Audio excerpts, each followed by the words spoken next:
Ladies and gentlemen, welcome to the Above the Bar podcast, where each week we belly up to the bar with a new guest, find out what they do, who they are, and what makes them great. So sit back, relax, and enjoy.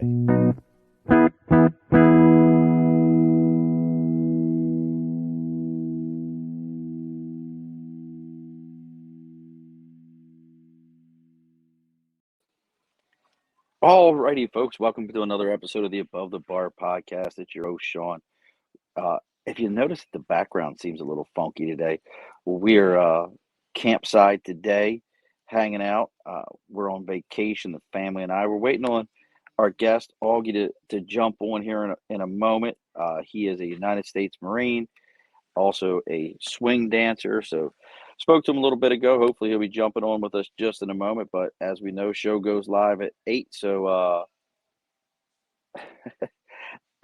show goes live at 8. Just got a message from my best friend Ken. He thought it said swingers on tonight, not swing dancers. I probably, Augie's a great dude, but I probably would get more viewers, I imagine, if I had swingers on. Whole nother animal at that point. But yeah, so we're hanging out at the Cape today. Do a little bit of house cleaning. We don't have the board with us today, but as always, you know the deal, sticker and a cause. If you've got something you're supporting, something that you believe in, you've got your own podcast, you've got your own, I don't care if you got a dance club, whatever you got going on, you reach out to us on Facebook, LinkedIn, YouTube, Twitter, Twitch, even our email is all the Above the Bar podcast. Send me a message. We'll go ahead and get your stuff out there. I'll tell you where to send the sticker at. And we'll let everybody know what you got going on there so that everybody knows what you're supporting. Again, reach out to us on Facebook, LinkedIn, YouTube, Twitter, and Twitch. Oh, I love it. Augie's a little confused here on the time. That's all good. So as we go through this, and he'll be joining us here in a little bit. We do have some other things going on. As always with our media, you know how it works with the media pieces here. If you're trying to support something here and your media needs a little bit of an uplift, reach out to Media by Dibs. It's Media by Dibs, DIBS. Reach out to Dibs, and if you mention to him belly up to the bar, he's going to give you a 10% discount on your first order. Also, he's going to give you a free consultation on everything. So make sure you reach out. And at the same time, Jessica Gruber, who introduced me to Augie, and she is phenomenal. She's got her own podcast now, and that's called Pathed, Pathed, and it's a faith-based podcast where she interviews folks who, through whatever has happened in their lives, something that's gone on in their lives that they've been able to use, that because of the way God has helped them out, they've been able to set another path for their life. So she's got a really good one this week. So she's actually interviewing a World War II veteran who who she interviewed. I'm trying to think when it's going to come out. So it'll be out this Friday evening at 8 p.m. Central Time. She's interviewing a gentleman. His name's Don Graves. He's a World War II veteran. He was also a Marine on Iwo Jima. And it's pretty ironic she's getting this done just before the 4th of July. So I think that's a perfect segue into it. So make sure you're checking out her show. And that's Pathed, Pathed. And you might hear a kind of a familiar voice in the opening of the show. Little familiar voice. It's mine. I did her opening for her, so I'll toot my own horn. If you want me to do your opening for your own podcast, you can absolutely reach out to me also. I think that's something I'd like to get into. Also, Nathan just reached out. We had Patty Negri on a little while back, and Patty says we helped her out with her brother-in-law is a veteran having some tough times with the VA, so we reached out and helped him out. So thanks to everybody on the show that was able to reach out and show some support on different ways that we can help them out. So moving forward here, also I got to give a little shout out to Nate here. We were talking about this. Ravens Nation lost a huge, huge part of that term, play like a Raven. Uh, Tony Siragusa, 55 years old. I was pretty surprised. I didn't realize he's about 10 years older than I am. So Goose passed away. We haven't heard exactly what the cause was. He was a big man. It could have been anything. But Tony Siragusa passed away this past week. So we want to pass our feelings out to the Saragusa family. Let them know that all of us here at the Above the Bar podcast are thinking about them, thinking about the family, and Ravens Nation as a whole. I know have already started to come together, doing what they can. So 100% support for them. Some other things that we have coming up here. Just spoke to the pod father, and he let us know that he will soon, very, very soon, be back in action. We're going to be doing some stuff together, so we'll hopefully see her back online here real soon. Oh, and here we go. Let's add him to Hey. see. Oh, look at this ruggedly handsome Marine right here. What's going on, brother? What's going on? I'm sorry, and I take all the hit. When we do East Coast, West Coast time, I have to start putting up a chart because I screw it up also. So, but we got. Do you have your? Wait a sec, Augie. Are you wearing your Marine Corps tracksuit? No, it's Camp Hollywood. Oh, okay. For a second there, I thought you had. It would have been. Do you still have yours? Yeah, I do actually. I have it back at my place. I've got like a tub with all of my Marine Corps stuff in there. You have the tub too? I got one that's the same way.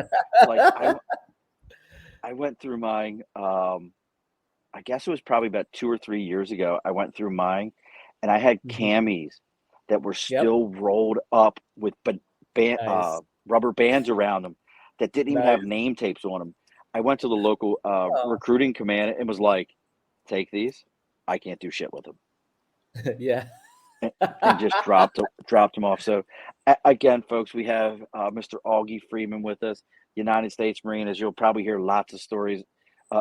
And I don't know if Augie knows it. I was taught this early in my Marine Corps career. Do you know the difference between a sea story and a no shitter? I can guess. What okay, I want to hear because sea story is what, like a fishtail, and then a no shitter's like no bullshit, like this really happened. 100%. I don't have my claps. I give you a clap right now. I don't have all my stuff. My wife's in the background. She's clapping for you. But that's exactly what it is. You have sea stories and you have no shitters. You always knew when a Marine was getting ready to tell you the legit story because he'd be like, "Look, man, this is a no shitter. This is what happened." Oh yeah, for sure. But if he was full of shit, he was like, "Dude, so like we were on deployment. Let me tell you what happened." You're like, "Okay, yeah, we know this is about to happen." So so Augie, you served from when to when? I served from so I went to boot camp in March 21st, 2001, and I was supposed to EAS what is it, like 1 day before 4 years later? Right, yeah. Or something like that. Oh no, it was March 25th. So I got out 3 months early on a school cut, which put me out Christmas Day, 2004. You want to know what's really creepy right now? So I was at recruiting school as you were going through boot camp in San Diego. Oh, you were at the school at the same time? So I went to at the same time. So fresh face, CRD? still wet behind the ears, Augie, and salty ass Sergeant Murphy going, "This is bullshit. I don't want to fucking be here." Yeah, that's funny, dude. That's too funny. Oh, that's hilarious.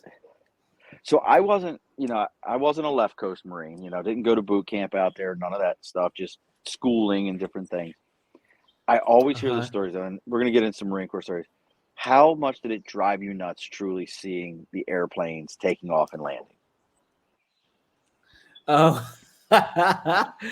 That's funny. I think I tuned it out, mainly because I have a twin brother, and he had already gone to MCRD. He told me all about it, all the do's and don'ts. I was prepared when I got there, both physically and mentally, and as far as like I got ahead on all the prac knowledge that you're supposed to have, and so I spent like a good amount of months just preparing for boot camp, and before that I was already getting my run time up. So by the time I got to boot camp, I was a 300 PFTer. I had all my prac knowledge. I knew exactly what to expect from the drill instructors. So and also culturally, like the airplane thing, it's like right next to the airport, so you see all the planes coming and going. But also, I was 21 when I went to boot camp. Oh no shit! So you were a Um, little bit older. yeah, I was a little bit older. I dropped out of college, so I was ready. I wanted to be there 100%. I knew exactly what I wanted in life, and I had a lot of time to think about it beforehand. And I knew that I wanted to. I knew that I wanted to go to boot camp. I wanted to be a Marine. I wanted to earn the title. Um, and beyond that, I knew I wanted to go into the fleet Marine Force, and I knew that I wanted to go out there and conduct real world missions. And I didn't I didn't want to just like wear the uniform and have the name tapes and look the part. Like I really wanted to get out there and do like the real shit. So were you an '03 hump a lot? Yeah, so I this is funny because I I went 03 and got to School of Infantry, and this is probably where a lot of like 0311s are gonna fucking laugh at me. Um, but I got to SOI, and the humps were a lot harder than they were in boot camp. Because in boot camp the humps were easy, relatively speaking. Um, and then so I get to SOI, and we're doing humps, we're doing range runs. I think that the top one we did was around 25 miles, and some of it was like most of the night. And I just remember getting to back to uh, back to the rear, and my feet, like I took off my boots, and they look like fuck like raisins, dude. And Oh, I know and I that had feeling.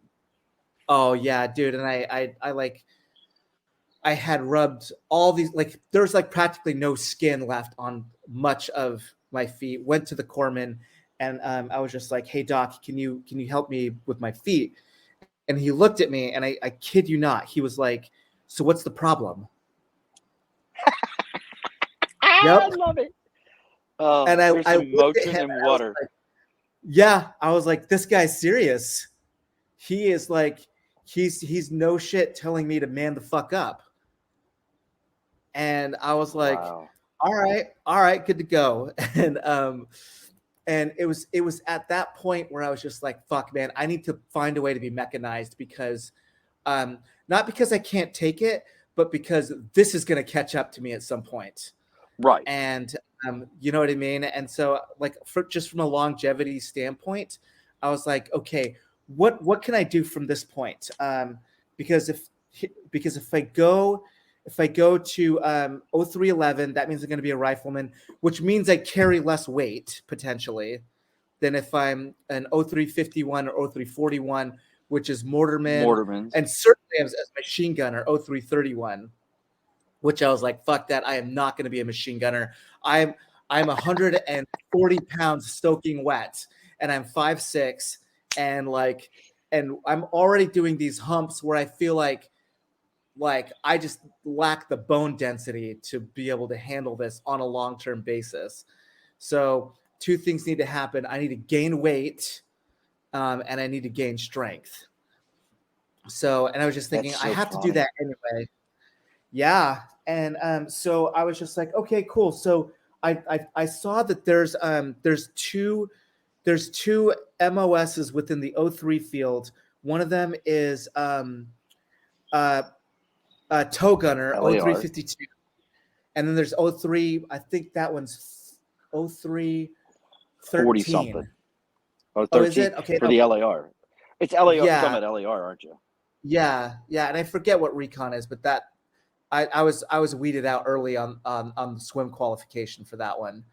Um, but anyway, so I was like, I put my hat in the ring for 0352 and also for LAR, and I got 0352. And so I was just like, okay, cool. So when I got to the fleet, we still humped, but we didn't. But we did it as like a matter of good practice. It wasn't like an integral part of what we did. Um, but as a tow gunner, you inevitably had to be like able to do dismounted patrolling, and so that actually came into play in uh, mostly OIF, Operation Iraqi Freedom 2, which was my second deployment, where part of the time I was a tow gunner up in the gun, engaging targets with the tow system, Oh, no or shit. providing overwatch. Yeah, and the other times I was a dismounted rifleman, if you will, even though my designator was 0352, still had to rely on that skill set. I'm not going to say that like I was as skilled as like a full-time 0311, but it was something that I had to do. That was within my. I went to school for it, trained for it, did a lot of training packages where I was a rifleman. So I mean, it's kind of like yes and no. I was 03 hump a lot, but I don't want to like take that badge of honor away from like, the full-time 0311s, the 0331s, the 41s, the guys that humped like the no shit heavy fucking break Oh, your yes. ass stuff. I know what you I mean. yeah, and I had a lot of friends that were that obviously. Um, so and I worked certainly with a lot of those guys in OAF 1 and 2, and part of the time I was glad. I was just like, fuck yeah, I'm glad I'm in this Humvee and not like humping all that bullshit over there in the sun and in the sand. That's such a Marine. And to give a dictionary of all the things that Augie and I are talking about, because this is such a Marine way. When you get too many of us together, we end up doing this where um, we have our own language. MOS is job, military occupational specialty. It's our job. Those designators, if you were to ask somebody in the Army, they're going to tell you, I think they're 84 Bravo, I think is their Yeah, infantry. I think that's what it is. And they're going to have a different 11 one in Bravo. 11 Bravo. Thank you. I knew it was something Bravo. I don't know their Mm-hmm. stuff, but, and the Navy's going to have something else sassy to say because that's the Navy. They'll be very sassy. And then the Air Force will have they're probably in an air conditioned room somewhere. They don't have shit to say. And they'll have their own. And when we say hump, what we're referring to is putting a pack on your back that has a pack list to it. Probably Yep. weighs about 100 pounds. I'm with Augie. I weighed 127 pounds when I went to boot camp. Um, Mm-hmm. I always jokingly said I weighed 127 pounds with a 400-pound mouth. So I Yeah. really needed to go to Nice. boot camp. And I was so I don't know if you've ever heard. This will be an interesting question for you. So when I went to boot camp, all the infantry guys went to MCT with me. And what would happen is we would all do the first training together, and about week when we finished MCT at 4 weeks. MCT focuses Marine combat training. All Marines are basically trained infantrymen. We all learn the same basic Right. skills. The only difference is that school that Augie's talking about, School of Infantry, is an advanced infantry training where you really learn true heavy tactics, how Mm-hmm. to cut the pie, formations, different types of things. when we would hit that fourth week and we went off to our job schools, all the School of Infantry guys walked up the hill at Camp Geiger, and well, it's not really a hill; it's up the road. It's all flat. It's North Carolina, but walked up the road Right. with all their gear and went to the School of Infantry for another 8 weeks, I think it was. And then if you were LAR, you had to go to the left coast because that's where LAR school is, and everybody Uh-huh. else, went to whatever unit they were going to. I Right. don't know if you knew that's how it used. Yeah. That's how it was prior. Yeah. Wow. I didn't know that. Yeah. No, that definitely changed. I'm not sure when, but We definitely. had no females. Also, we had no females graduated from Yes. the. When I went to boot camp, we did 11 weeks. Females did 13 weeks of boot camp, and as soon as their boot camp was over with, they did their 10 days of leave and went right to their job school. And they ran a mile and a half when I joined the Marine Corps. Wow. Tell me Yeah. how A lot's different that shit changed. is. Yeah. Yeah. No, I mean, a So lot's changed since I left too. So, I mean, I think, yeah, now I think the recruit training in San Diego is now fully integrated, both male and female. Um, and I do believe they actually train with each other now. They have separate barracks and living they have females quarters. out that way now. Uh, Oh, that's weird. I think they do. Yeah. Um, I think they introduced that this year actually. And then I know now that I believe that you can be an infantryman if you're female now. You can actually go combat arms where you didn't used to be able to do that before. It's so different. We look. The Marine Corps is always the Mhm. last to get it done. Most people don't know that we were the last branch to accept a drug test in boot camp because the Marine Corps' mentality was if you were high the day prior, we don't give a shit. We'll get it out of your system in the Right. next 30 days. Don't worry about it. So why the hell are we wasting money on drug tests? That was their mentality, which really, if you think about it, if you smoke pot, There's some okay. logic. Yeah. Why do I care if you get to boot camp and it's in your system? By the time boot camp's over with, the shit will be out. That was their mentality. No, So for sure. now now I want to get more into your career in the Marine Corps because I saw, we posted some pictures of this. I mean, you had the, I don't know, I guess the best way to put it is you got the 50-50 award. Half of the guys got it and go, look what I got. And the other half said, shit, I ducked. Oh, Uh, you got the right. 50-50 award. We'll talk about Yeah, that, but yeah. I'm curious. It's I'm funny. curious. What came first for you? Was it the swing dancing or was it the Marine Corps? The Marine Corps. Yeah, so I started dancing in 2003 when I came back from Operation Iraqi Freedom. Was it a Yeah. therapeutic thing? Like, how did you get into that? Like, that's I even think, that's even more wild because like I couldn't yeah, imagine walking back into an infantry barracks and being like, "Excuse me, guys, I need to go ahead and get my suspenders and high waisted pants and tap shoes. I'm gonna go ahead and go fucking dance right, at the Charleston right now." Like, I can't imagine having totally. that conversation. It was But at the weird same at time, first, dude. Yeah.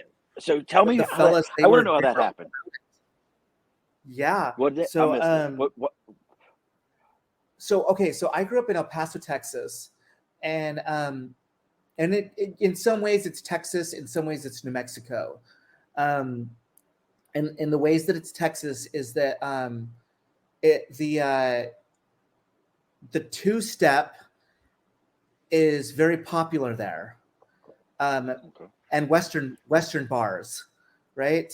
And not that I was like ever crazy into country music, but but I enjoyed it with my friends and certainly going out and believe it or not, dude, when I was in the Marine Corps, I didn't drink, so I liked going out and hanging out with a lot of my old high school friends when I would come home, and so I went one night and they had taught me like a few steps here and there.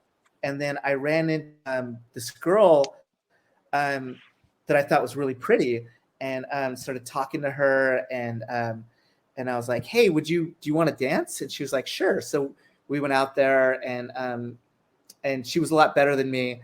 And I was like, wow, so how did you get into this like country dancing? And she was like, well, I'm part of the ballroom club at New Mexico State University.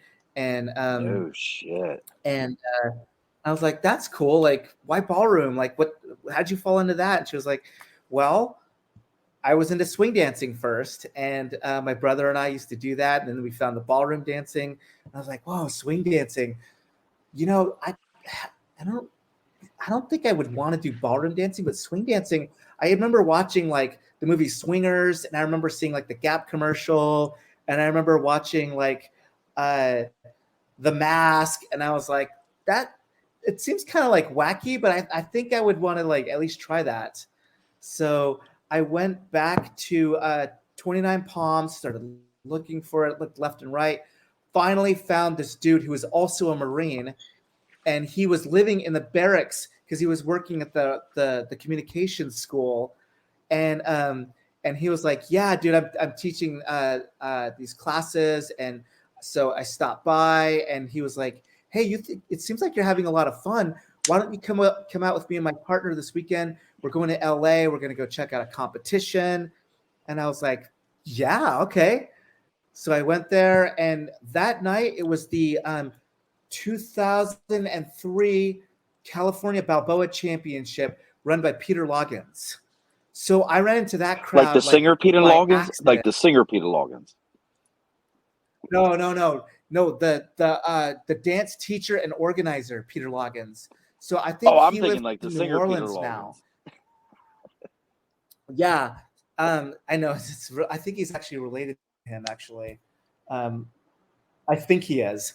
But it's funny because that night I was watching. It was at this place called Memories in Whittier, California, and I saw all these people dancing to this really fast music, and the guys were like doing the splits. They're like throwing the girls up in the air. They're like throwing the girls' hand behind their back, and then the girls are spinning all these times, and the music's. And I was just like, holy shit! Like, if it takes me the rest of my life, I feel like I want to learn how to do that. And so I was addicted, and I would like drive out every single weekend to take classes. I met this girl named Rusty Frank, and she was teaching classes. And then pretty soon I found this place called Atomic Ballroom, and I was taking lessons. I was taking lessons anywhere and everywhere that I possibly could. And then I learned about workshops and traveling for dancing. And I was like, dude, sign me up for that. And then I had to go back to Iraq in the middle of all of that.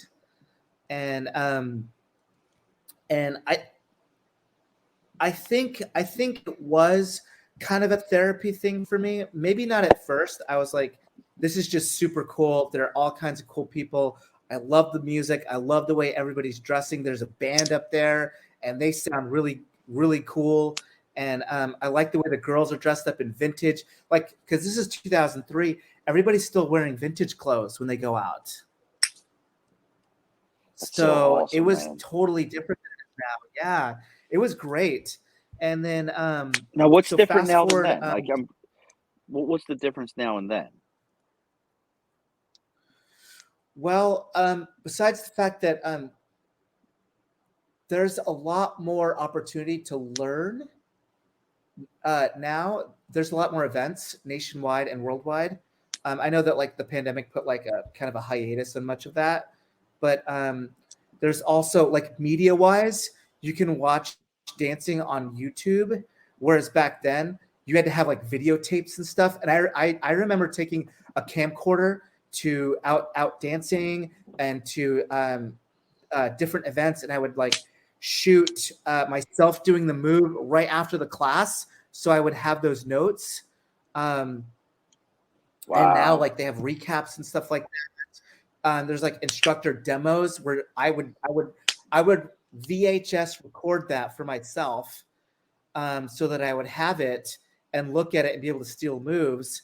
And versus today, like there's just so much free content now online on YouTube and everywhere else that that you didn't have. And also like the vintage clips, you had to find the vintage clips back then. And you like had to trade people. And I was really lucky because this guy, Nick Williams, he was already putting together this videotape that that he that he was helping people get, and it was called Original Jitterbugs.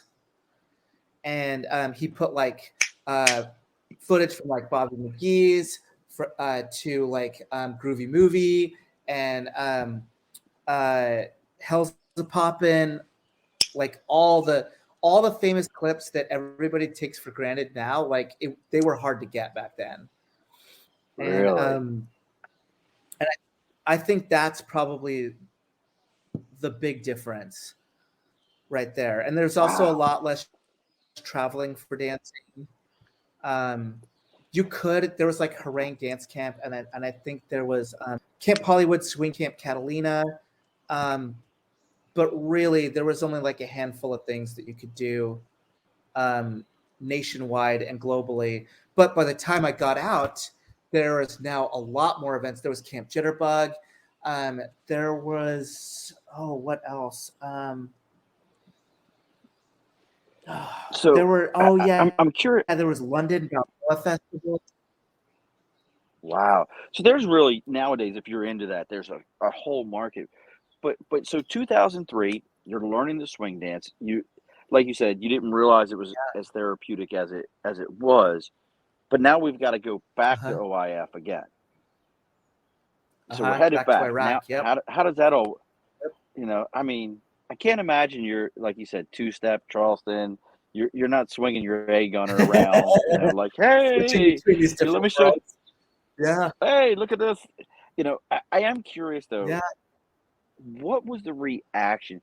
Because I know myself as a gunnery sergeant, if one of my Marines would have came to me, I probably would have been like, "That's some cool shit. Don't let it interfere with work." But you know, field day still on Thursday. What was some of the reaction you were getting from your command and from? Because I think a lot of people think of the Marine Corps and they don't realize we're pretty much a bunch of nerds and geeks that like to work out and have no problem with throwing hands. Like we're the biggest bunch of geeks you're ever going to meet. We're into the weirdest shit. That's why we joined the Marine Corps. Totally. What was the reaction you were getting from your command? So basically, I mostly kept it a secret. And a lot of people don't know this about me. But when I was in the Marines, I was mostly secretive. I mostly kept to myself. I had like a few really close friends, but for the most part, I tried not to get too personal with people. I kept my personal life very guarded.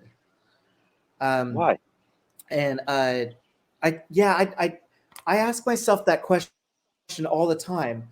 I think it was because I was a really sensitive kid, very artsy, and I think that if I didn't share too much with people, they wouldn't know. Like for example, I played high school basketball, and so I could play a mean pickup game of basketball, and the guys in my platoon did not know that. So I remember this this first time we were playing, I was the last one picked, and I was like, okay. All right, it's because I'm short. 5'6", 140 pounds. 5'6", 140 pounds. Yeah, Muggsy Bogues, Spud Webb. Yeah, but I kid you not. Like, I schooled everybody in the platoon. Like, I took them to school. It was embarrassing, dude. I embarrassed every single last one of them, and then later on, I remember we played again, maybe like 6 months or a year later, and they started picking teams again.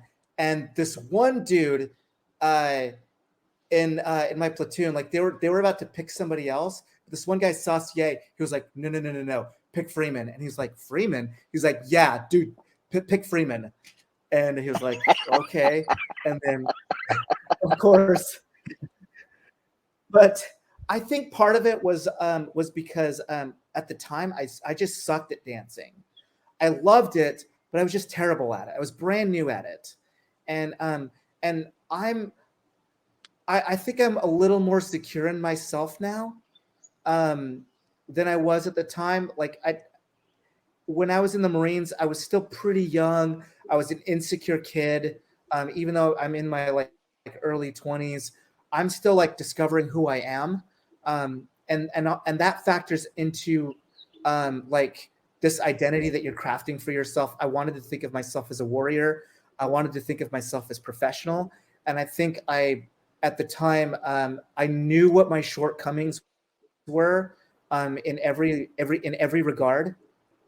And I didn't want to get too personal because I didn't want people to know in what ways I was insecure and in what ways I was, in my own mind at least, inadequate. And it's interesting because that's something I kind of regret now, because I look back on like a lot of the things that happened in everyday life and also in combat, where a lot of those guys could have been somebody that I could relate to more. Because I remember getting out, and then years later, one of the guys that was in the platoon with, I ran into him because he lives out here as a police officer in Long Beach, and he was like, "Hey, dude," and he calls me Augie now, which is funny because of course it's Freeman when You're right, you know absolutely. you're in. I get guys that still call me Gunny. I'm like, I Yeah, I'll appreciate it, but bet. fuck, I ain't put a Gunny in a Yeah. minute. And he's like, remember this time that this happened? And I was like, yeah, of course I remember that. And he was like, were you scared? And I was like, fuck yeah, I was scared, dude. I was terrified. And he was just like, me too. And you know what? It meant a lot to hear him say that, Now, was because this somebody that I you didn't know, like, looked to, like, yeah, I looked up to him. He was a guy that I thought was a tough guy, a professional tough guy. And me, I'm just like some skinny kid from El Paso, and I'm just trying to measure up every day. Like that's where I was in my mind. And like I could run a 300 PFT, I could do 20 pull-ups, I could do all the physical stuff that you would ask me to do. I had a good shooting score, but in my mind, I was always like, well, am I going to measure up when I have to do my job? Like that was my mindset. I was like, I and I wanted to prove myself, but I wanted to also be like, I just want to be somebody that everybody can rely on, and I was scared that I wouldn't be. You know oh, what I oh mean? yeah, I gotta ask you, I gotta ask you a question. So we're gonna make a left turn for a minute, and I want to we'll Sure. get back to it and everything, but I gotta ask you, um, when now that you're, you saw combat, you've done what joined the Marine Corps to do. You know, Yeah. we look at the Constitution and we say that oath in a different way, and it carries a different weight to us. I don't care what, even when we get annoyed by the people in charge. Um, Sure. Yeah. but and just so everyone knows this, listen to this, 90% of the Marines I know don't like either side of the fence. We think they're both a bunch of idiots because we're the ones that have to actually go do what the fuck they ask us to do. And we go, Right. really? This is stupid. Um, Getting out after having that brotherhood, having that camaraderie, and every day feeling like I need to make sure I measure up. Now Hmm. that you're dealing with people who, say this in the nicest way I can, who have never dealt with that measuring stick, have never had someone say to them, measure yourself against these legends, Chesty Right. Puller, John Hmm. A. Lejeune, Uh-huh. um, uh, Carlos John Hathcock, Hathaway. Yeah. People that are Gunnery heroes. Sergeant Yeah. Baslone, that they've never had to measure themselves against anyone other than Susie or Johnny from high school or college or a cousin that to the rest of us mean absolutely nobody. Right. What has that been like dealing with civilians? Because you know what it means to go hard. You know Uh-huh. what it means to take that next step and be that guy.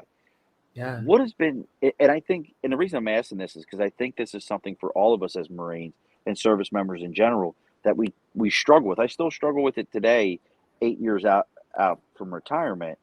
You know, Sure.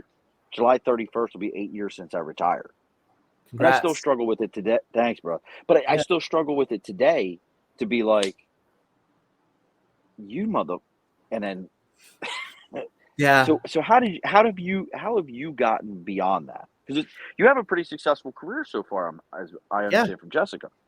Yeah. Yeah. It's going quite well. Yeah. I'm very grateful for that. Um, so you're asking how I deal with the ignorance that people have around what it means to serve, and what it means to sacrifice. Um, And to take those further steps in your life. right, for sure. Okay. Well, okay. So first of all, I think a big part of that is something you can relate to is one, looking back on that experience and understanding it. Not just who I was then and who I am now, but what I learned from that and where I want to go moving forward in life, right? But I also have had to. I don't see it anymore as my mission to correct people. Um, I do see it as my mission to educate people and if possible enlighten them, from my perspective at least. Um, and something I always tell them is that my experience doesn't represent everyone else's. There are feelings that I have about it that are unique to who I am, and there are perspectives that are my own. And I don't want to tell people what to think. I just I feel like when I got away from the notion that I need to uh, set people straight on that, I think it released a lot for me. Um, and so now what I do is, for those people who are interested, and not everyone is interested in that, and that's another thing that I've had to accept is like, even though I feel like um, I gave a lot, I have to be okay with other people not seeing the value in that. Even though I know that what a lot of my brothers and in arms, the men and women who have sacrificed for this country, that is substantial. But there are always there are always idiots out there, and there are always, That's the um, only term you can use, brother. That's the only sure, term you can use. and whether it's an idiot permanently or just an idiot now, you know what I mean? Because some people grow up, and I think that's another thing that I tell myself is like, you know, uh, people change, and I do my best to give them grace on that. So just as I've changed a lot myself, I went through some really dark times after I got out, where I grappled with a lot of stuff, and I wasn't always my best self either during that time, or even now sometimes I'm not the Augie that I could be, but I just always try to be a better version of myself every single day. And I think the Marine Corps taught me that, dude. I really do. You're talking about like measuring up to people that are, I mean, they've gone Legends. down in the history books for their heroism, and it's incredible. It's It's. I mean, most people won't know those names that we throw out there. I hmm mean, back in the day, you used to be able to knock on Chesty Puller's door in yeah. DC, and his wife would let you in, and he would sit and tell you stories. hmm And folks, if you're listening to us talk about that, you don't know who that man is. Take a moment, go look him up. Yeah. He's the guy who said things like, "Sir, we're completely surrounded by the Chinese, and if you didn't know it, we fought the Chinese in North Korea, folks. We've already fought their military." And they said, "Hey, we're surrounded by the Chinese. What should we do?" And he went, "Well, that solves one problem. We know where the enemy is." He Yeah. made it he made it real We clear. can attack in Like, any direction. yeah, that was it. We can tack in any direction. That was it. I mean, Yep. Augie, I'm just hearing your story, brother, and we're gonna get more into swing dance, but brother, Sure. you're the fabric of what we do, why we do what we do. You know, Thank doing you. 20 years, that's great, great. You know, great on me. But you Same. guys that do the four no more, move on. You guys, you know, eat the apple, fuck the core. We've all said it. You know, I've heard but that one. you guys really are more of the heart and soul to the Marine Corps, because I used to have a colonel that said this all the time: do your 4 years, make the rank of corporal, and I'll drive you to the front gate and let you off. He used to say that all the time because Totally. that's what his goal was. And I hope everybody that hears this finds you and sends you a thank you for what you did, because that's what we really need, is Totally. guys like you. Oh, And thank I you. thank you for it, brother. I mean, I one Marine to another, I thank you for it, man. I really truly do. Well, Um, I will say this, and I really appreciate that. I owe a lot to the Marine Corps. I do. Um, I feel like I gave a lot, but I feel like a lot was given in return. And I feel like it's really difficult when people know what I've been through and know that I was wounded in combat, and they make certain types of assumptions that always go in the direction of the negative. what do you And mean? well, like, oh, that person is, that person's traumatized, and or that person, all the, that kind of stuff. And it's like, Yes, yes. that you can get traumatized by having a bad childhood. Um, and I know that's something different, or but you can get traumatized by being in a car accident, but it doesn't mean you don't get in the car. You know what I mean? And so, but the Marine Corps, man, it gave me a lot. It taught me a lot about life. It gave me a lot of skill sets, to be well equipped to handle the rest of my life and be successful and be self-disciplined, be self-driven, always seek self-improvement, um, always seek mentorship from people who came before you, to value those who came before you, because you have a lot to learn from them. I feel like there's a lot of young people today that could really, really benefit from those types of lessons. And You bring up a great one. The mentorship program, the mentoring. I mhm. feel like personally, I've ran into challenges on the civilian sector where you reach out to people like, "Hey, I'd really like to learn more about what you do, or to mentor with you," and they're like, Huh? "Why? Why do you want?" Automatically distrusting. Right, like who's this asshole? I'm not telling you what I know. You ain't taking my job, bitch. And it's like, Right, no, right. man, I want to get better at what I'm doing, and you've done this for a lot of years, you know. And I think we're probably one of the few groups, or at least service members in general. If I'm 45, what are you, probably 37, 38? I just turned 43 this year, Oh like God, so you're last closer to my age year. than I realize.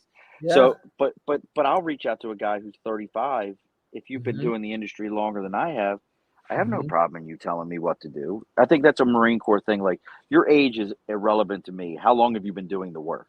Right. Totally. Yeah. And how skilled are you? Right. Yeah, I exactly. I Technically know and we're tactically proficient. that's it. There it is. So I want to get back to the swing. I know we're getting into a little deeper in the Marine Corps stuff, and look, Sure. I think guys like Augie and you have to come on. We'll have to remember when we do our birthday show.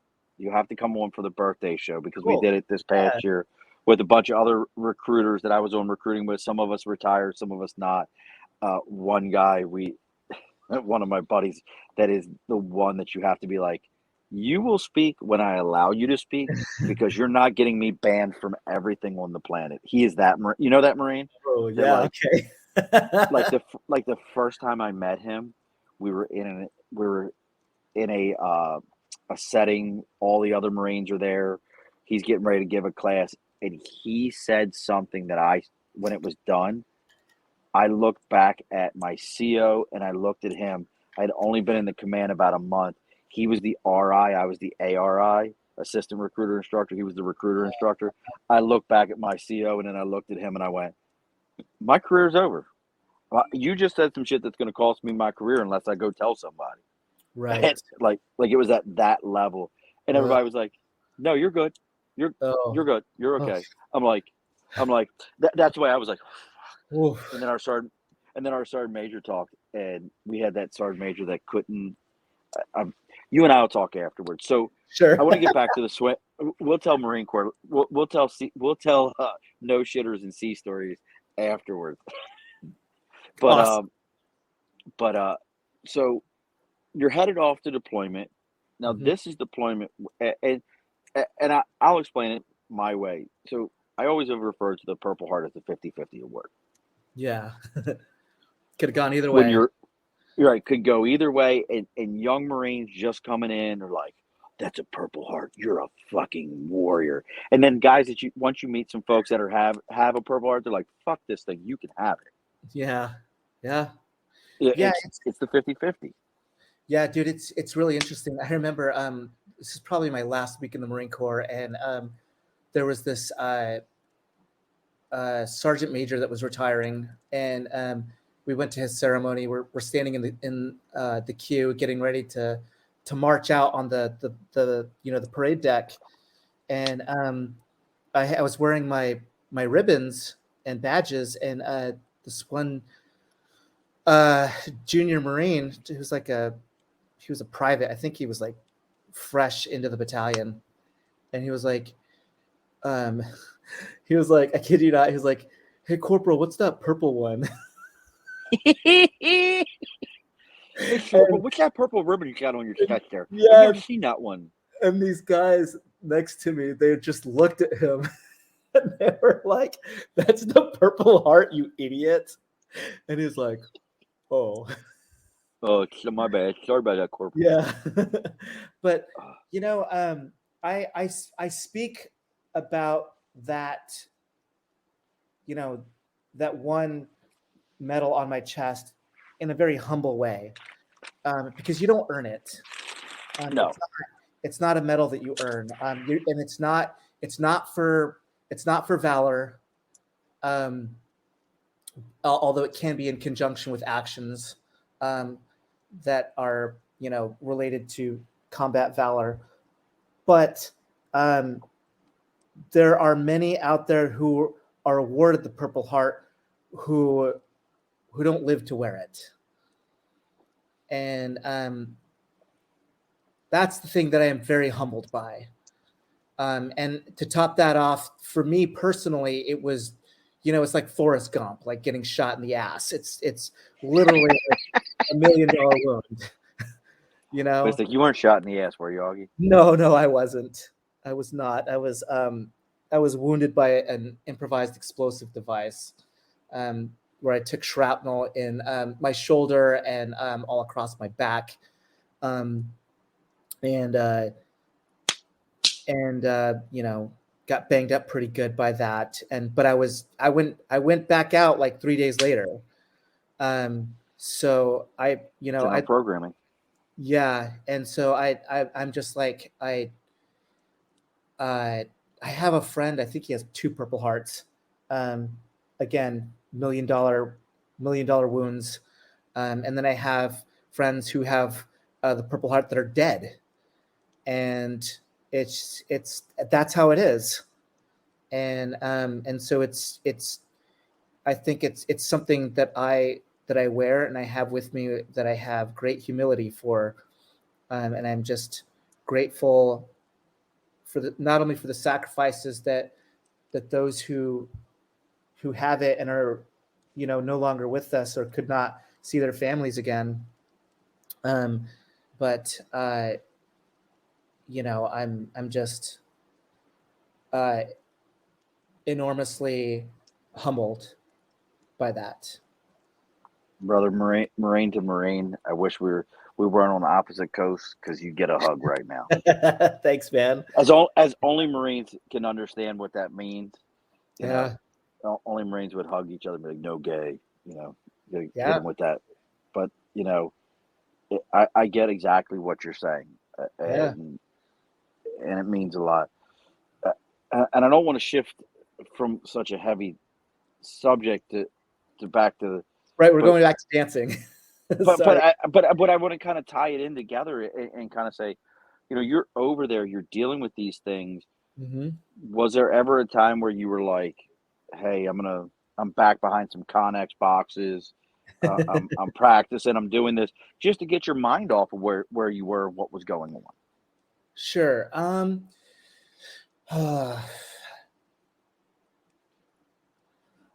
Yes and no. Um, so this is interesting. I actually ran into a fellow swing dancer while I was over there. This medical corpsman by the name of Heather Cunoff, and she was a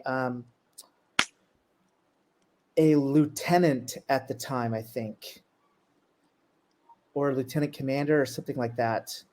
Oh, no shit. Yeah, she was an officer. She was obviously higher rank than me. And she was at the battalion aid station, maybe as a doctor. And I had one chance, maybe two, where I barely knew how to swing dance, but we're the only ones there, and we taught a class. Oh, And no shit. yeah, yep, I got a picture of that actually. I can send it to you. Please Um, do. That would be awesome. I'll post it on the show. no, but other than that, I was in a very specific mindset when I was over there, and I was. It's really hard to describe because maybe I needed to go that far, and maybe I didn't. But again, I was young, and even though I'd already been on one combat tour, I was still actually relatively inexperienced. Um, and so I I had I had it in my mind that I needed to focus 100% on my time there, and I I didn't like. There were times where I would listen to music or read a book or maybe watch like a DVD or something like that. But I was mainly focused. Like I had a billet that I was filling. So on top of going on missions, I had to take care of the platoon's gear. I was the what they call SL3 chief, um, and that's like kind of a logistical thing. Um, and and I was trying to stay on top of my fitness while I was over there, and so there was downtime, but I was pretty serious when I was there, and I felt like I needed to be because Fallujah at that time was a pretty scary place. Oh, yeah. Um, What year are we talking right now? We're talking about 04 or 05. 04, yeah, So yep. that's really, I mean, we're dug in. Now that's not the first Fallujah, but I that's was first. whole. Oh, Yeah, that was first Fallujah.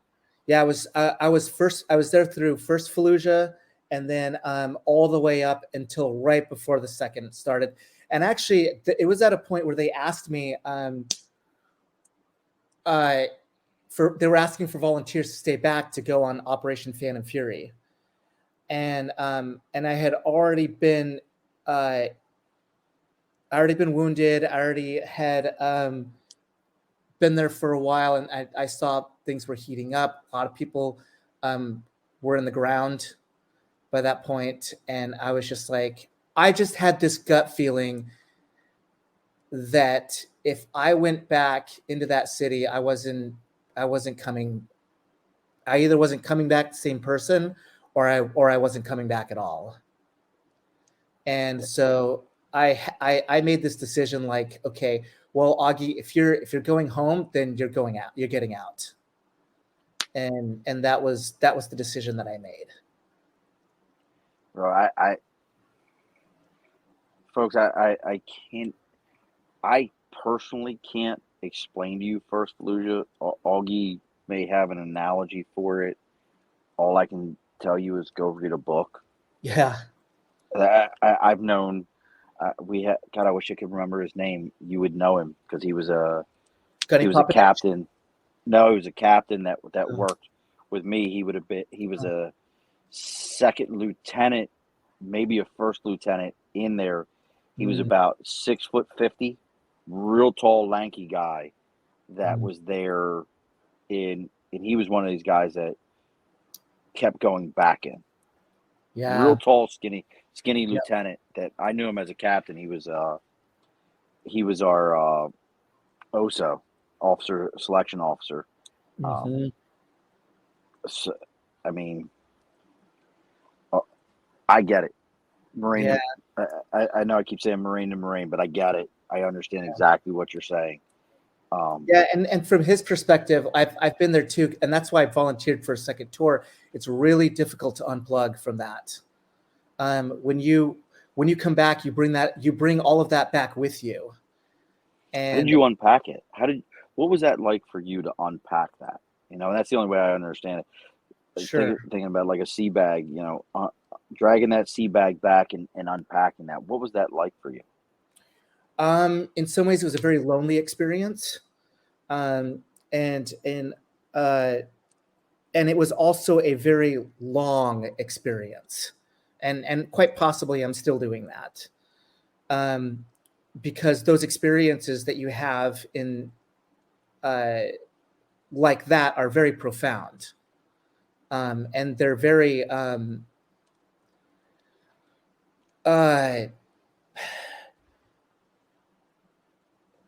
you know, when you tell people about stuff like this, it's like, you know, they've seen movies and they've read a book or they've heard someone talk about it, and to talk about it and to live through it are two totally different things.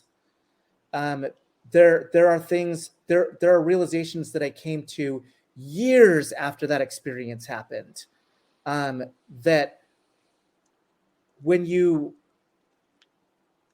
say it, you're like, yeah, of course. But when you're going through it, there are times where you're just like, I can't believe I just saw that. Like it just doesn't register at the time.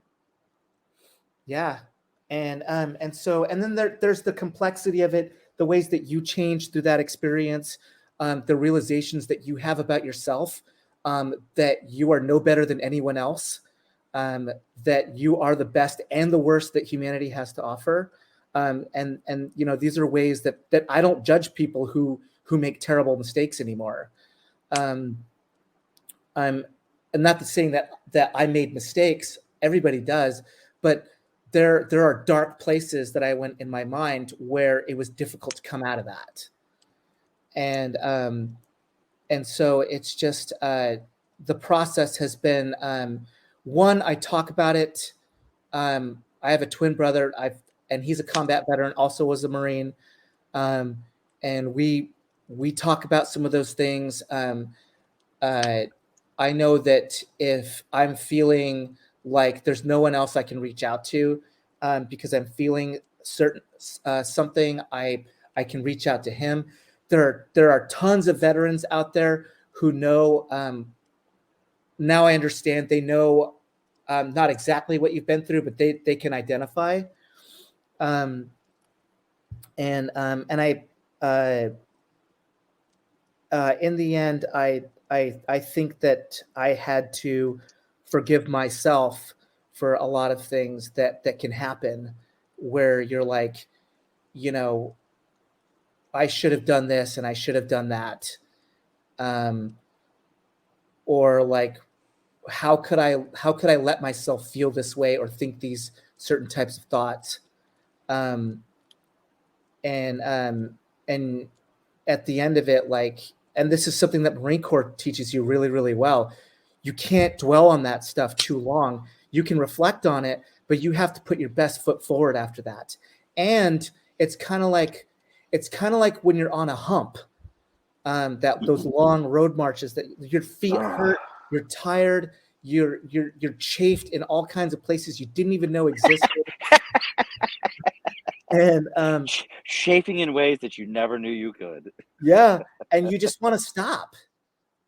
And but you have to keep going, and you have to push through the pain, and you have to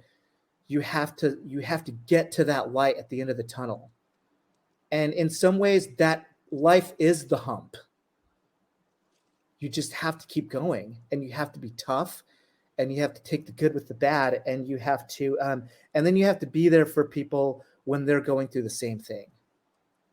That was what I was going to ask you is for yourself, what do you, have you, I know I feel like I've experienced it a couple times, but have you given that advice or do you have advice for other Marines that are dealing with these things or what would you tell them, as like, hey, this is how I got through it. It's not going to be your way. It's not your process. But Yeah. what are some of the things that you've told to other Marines?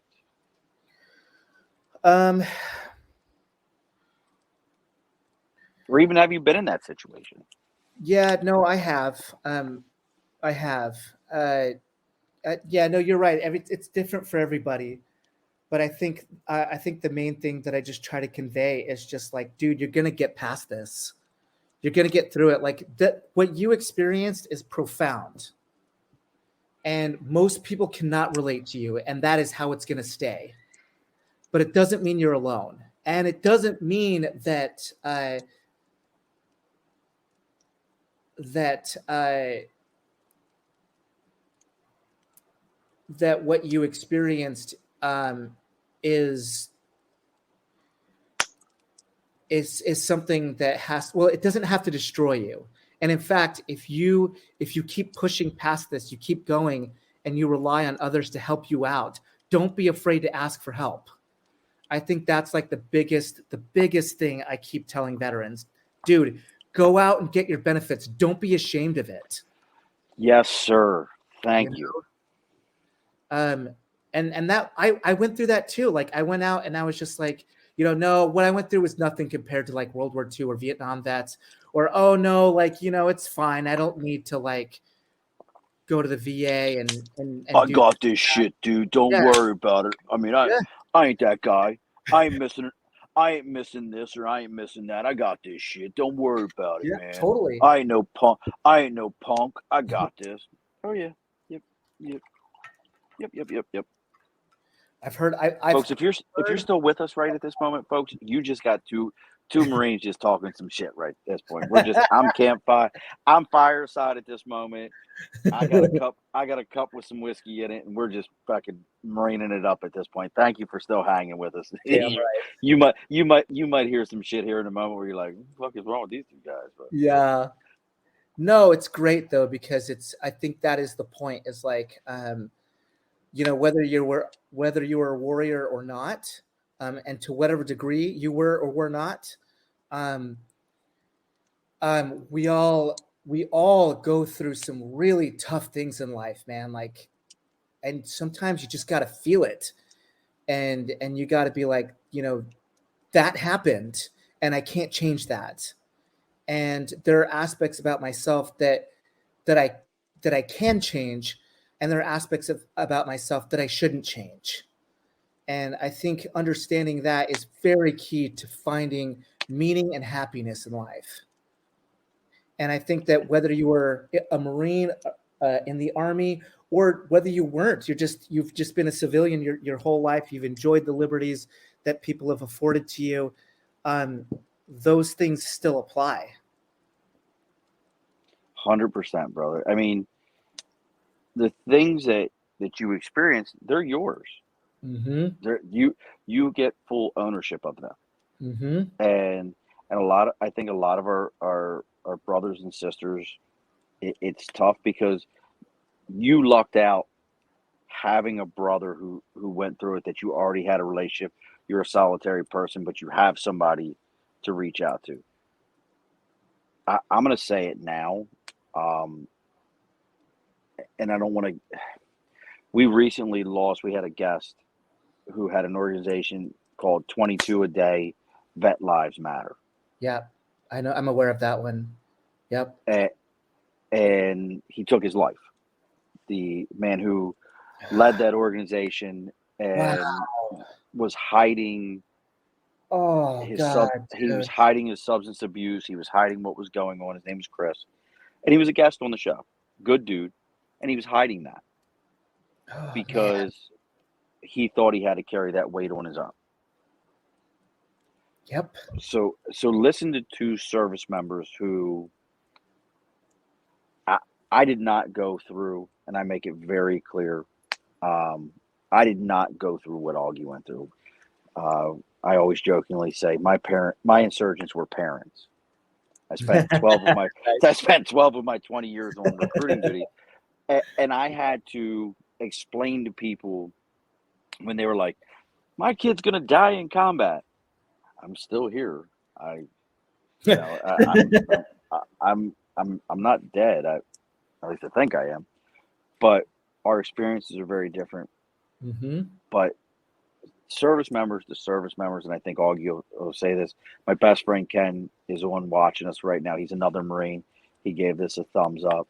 Um, reach out to reaching out to other service members, even if we didn't go through what you went through. I promise you, we will listen. Yeah, for sure. We have that like innate ability to just sit and listen to each other go through this process. Totally. A- and it's a process. Yeah, and let me tell you a quick story. And Please. I think this can relate to everybody because there's a surprising aspect of this that well, I'll just tell you what the lesson learned from that was after I tell you is so I was going to group therapy sessions at the VA in Long Beach for a while, and it was mostly Vietnam guys, but it was some Korean War vets, and it was some um, World War II, and Oh, wow. yeah, and then at some point there were like a few Afghanistan and Iraq vets that were starting to trickle in at some point. Anyway, I found this letter that I wrote to my mom that I never sent, and and I was just kind of describing what transition looked like at the end of a deployment, and I was talking about how you know it was kind of out with the old, in with the new. We saw these new guys coming in. You could tell who they were because their weapons were super clean and their uniforms were like they didn't have holes in them. They didn't have like any like patches or like there was like no wear and tear on their equipment or their uniforms. Everything was brand new, and and and at the same time, I'm still going on missions, and people are still dying, and we're about to leave, and like how horribly that weighed on my heart to see these guys that were so close to going home. And I don't know what I was expecting. I shared that letter. There was a guy who's a chaplain in that group, and he read it out loud, and there was like a long silence after he read it. And before that, I'm thinking, I don't know if I should share this or not, because like I was in Iraq. That's not Vietnam, or it's not like Korea. Like these guys are the real warriors. This is like they went through something way crazier. And after the long silence, one of the guys said, "Man, I feel like I could have written that when I was in Vietnam." No shit. Yeah, and then this other guy, he was like, "Yeah, I feel like I could have written that when I was fighting the Nazis in Europe." Wow. And I was like, that's when it clicked. That's when I had this realization that you may not know it and you may not think it, But there are people out there who get you. You're not alone. And you don't have to be alone. And I think that was a real breakthrough for me, understanding that there is a good path to healing. And I think that holds true for anybody, whether you're like a burn victim or a rape victim, or if you are if you were in a really bad car accident, or if you held your child in your arms as they took their last breath. There are people out there who get your trauma.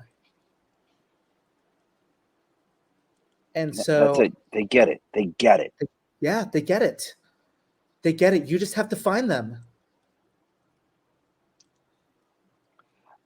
Augie, brother, I promise you, Marine to Marine, we'll find each other because that's what we fucking do. Totally. It doesn't sound like you're a drinker. I still am. No, I am. We're just gonna go work out soon, but I'll show you what I have. Oh, look at you, Tanqueray and Plantation. I don't know that one. Yeah, that's a big This is a- dude. this That's is a one. hand. That's a handle of Plantation of Tanqueray. Holy shit! So, dude, You're- I'm into cocktailing, dude. I love cocktailing, and so I buy things in bulk. We'll talk about it. Like so right now, and I'm so this is new. Oh God, I'm gonna spin the bottle. Holy shit! Spin the bottle, not in that way. Ooh, So okay. this is New Scotland Spirits. It's here in New York, but they're getting ready to put out a and Jesse will kick my ass because I can't remember it. It's a fucking Army MOS. Who gives a shit? It's the Army. I don't worry about that. God, fucking remember, Army aren't brothers. ready for Marines. Army dog Aren't ready brothers. for Marines. Aren't I ready love for the bag Marines on it. yet. But God, oh God, they all want to be Rangers. Just go join the Marine Corps. Be a fucking Marine. But Just do it, but man. they're Just do it. just fucking join the Marine Corps. But my buddy Jesse, he's one of the owners. He was an Army officer. The first time he was on the show, I didn't realize it. He's like, "Yeah, I just got done doing a jump, blah blah blah, and landed." I'm like, and he's like, "Yeah, I've got my soldiers." I'm like, "Are you an O? You're an O, aren't you?" He's like, "Yeah, why?" But they're getting ready to come out with a for their version of a Corpsman Army Medic, a White Dog whiskey. That's Nice. all about. Oh. And it's all just purely for them. The name of it is whatever the nomenclature, but I only bring that up because That's what I'm we talking all about. cross those lines. We cross those lines, and Marine to Marine, we'll figure out when you're either I'm on the left coast or you're on the right coast. We'll share a Yep. drink together, brother, because this is how we relate to each other and how we get through these things. And I hope some other service members hear what you're saying. You're not alone, no matter how much you feel that way. Yeah. And I promise you, go join a Facebook group. This happened to me. And I'm pleased. I hope it doesn't sound like I'm taking anything away from what you're saying, but this happened to me. No, I still belong to some of my old units Facebook groups, and Nice. Another Marine with 461, one of the avionics, where I was the avionics technician. I don't know who this guy was from Adam. Posted a thing that said, "I'm in trouble. I need to talk to somebody." Damn. I said, "What's your phone number?" The guy posted his phone number. I called him right up. We talked for like 20 minutes, maybe 30 at the most. To be honest with you, I couldn't tell you the guy's name. I could probably go back and find the post, but he posted it. We talked. He was like, "Hey," he's like, "Sean, I appreciate you talking to me. They're finally here to take me in for some for some like inpatient counseling." Good. Yeah. He needed that moment. So, folks, we talk about on the show all the time. I call it a buddy check. Ken tells me I shouldn't call it a buddy check because buddy sounds too male. There are female service members that need this also. But I think we as service members understand when I say buddy check what we mean. Totally. Go reach out to somebody. Go reach out to another service member and listen to me. And I think, Augie, I want to hear your thoughts on this. Sure. It doesn't matter who it is, why you're doing it. They will appreciate the text message that says, "How you doing?" Totally. And dude, I think what you're bringing up is a very unique aspect of the network of veterans around this country, because and I think this is one of the reasons why it's very difficult to transition back into civilian life, is because when you're a service member, um, figuratively speaking, people have your back, but literally speaking, they really do have your back. Um, in a combat zone, you pull into we might call it a coil, or you can call it a perimeter, where you have weapons facing in every single direction. There's security everywhere. You know that the guy behind you is literally watching your back, Absolutely. so that nobody can come up on you and slit your throat or kill you. And when you get to civilian life, it really feels like a free for all. I remember going, even when I would go swing dancing, like um, when people ask you how you're doing, they're not expecting that you're going to say not so good. 100%. You know what I mean? But when I go to people, whether it's a vet or anyone else, and I say, "How are you doing?" I really am asking that. It has a And value. it has a value. And if you're not doing so good and you tell me you're not doing so good, I want to know, hey, like, what's going on? Is there anything I can do to help? And I don't think a lot of people have that mindset, but the veterans community really, really does. Like, I, I, I, I can't explain it, but that's something that is very special. I agree with you. And if it wasn't for, and I really, I have to give, I talk about my best friend Ken all the time, but him making sure that I understood that, women go through this also was Mm-hmm. important.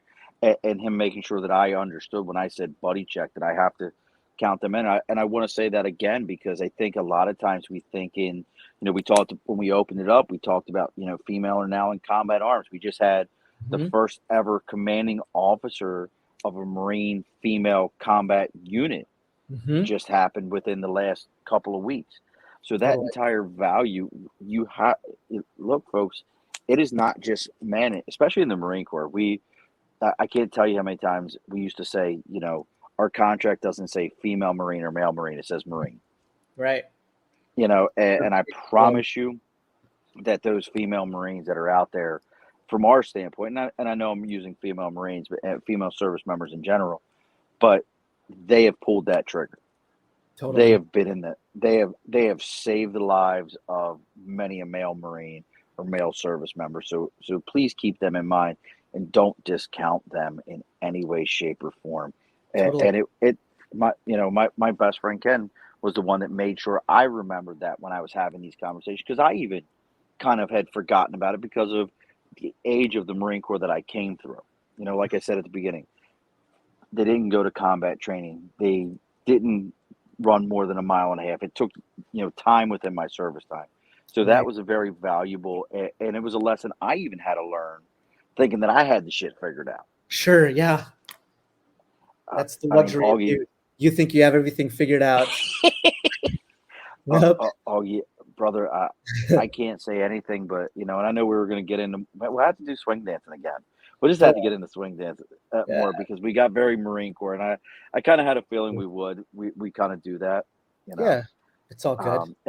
And I got to thank Jessica. She sent me a message while we were talking that she had to She's go a put the great kids to bed, person. but Yeah. is she as good a swing dancer as she claims? I got to ask that. Let's put that She's out there. good. Yeah. No, I've done competitions with her. Like as Yeah. your partner, right? Uh-huh. Yeah. Yep. So she's competition ready. I don't know if she's been training lately, but But I'm saying in general, at one point she was competition oh, ready. totally. Yeah, no. And her and Brad are amazing dancers. Like they love and really know how to do the LA style of Lindy and swing dancing, and they are true jitterbugs. Yeah, I got. So right now, currently my left knee is in a brace that I can't move it.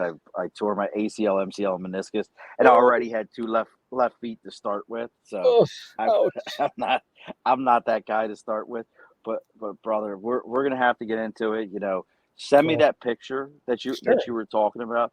Yeah. I will definitely post that, because I think that, especially if you were in camis, because that's even better. That you were swing dancing in camis, that's even better in my book. Yeah, you're gonna love that. And boots. Oh, boots and you swing dancing. Yep. That's even better. All I can think of is, like, here's this, like, 03 hump a lot standing there teaching a bunch of pogues who are like, so I got some extra time around, Garrison. I'm in the green civilian zone. contractors and Oh God, that's so great. Was it? Oh, contractors on top. Some Blackwater guy trying to learn how to swing dance. Oh, it's so great. So my wife wants me to learn how to swing dance. Totally She's hilarious, into it. right? Oh God, it's so great. Can I do one thing Please. before we 100%. Whatever you want to do. So I just want to send a big thank you out to everyone that helped me through that tough period. Some of them are like Rusty Frank, who sent me a DVD of people saying, Augie, we miss you, and Augie, we can't wait till you come home so we can dance with you. That was incredibly kind. My friend Mary, who's no longer with us, who sent me music that I could listen to while I was out there. My parents, and everyone in the dance community and in my personal life that has, and my twin brother Mark, who was really there for me, who sent letters, who got me out of my comfort zone to move to Europe, and who gave me encouragement, and who were just always there for me. I thank all of you deeply from the bottom of my heart, and also to all the guys that I personally served with, Toe Platoon, 1st Recon Battalion, for making sure that I came home in one piece, and for showing me how to be a warrior, and just being a great and positive example in life for me. Brother, I don't have anything else to say. You've kind of said it all. We have a tradition on the show. The guest always gets the last word. Please do not log off after this is over. I just want to talk to you for a couple of minutes.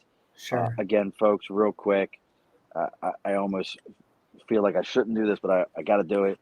If you're enjoying this, please like, share, send to everyone: Facebook, LinkedIn, YouTube, Twitter, Twitch. If you've got something that you're supporting, you've got other support groups for service members, you've got a vet group, you've got an organization that you're putting out there, please send us a message, theabovethebarpodcast.com. Augie, thank you, brother, man. From Marine to Marine. Thank you. I can't say it enough. And don't log after. We got to talk for a moment. But as I always say, the guest gets the last word. What's the last word, brother? Semper Fi. Be sure to push your stool in. This has been an Earplug Podcast presentation. Found on earplugpodcast.com, iTunes, SoundCloud, and wherever your favorite podcasts are found.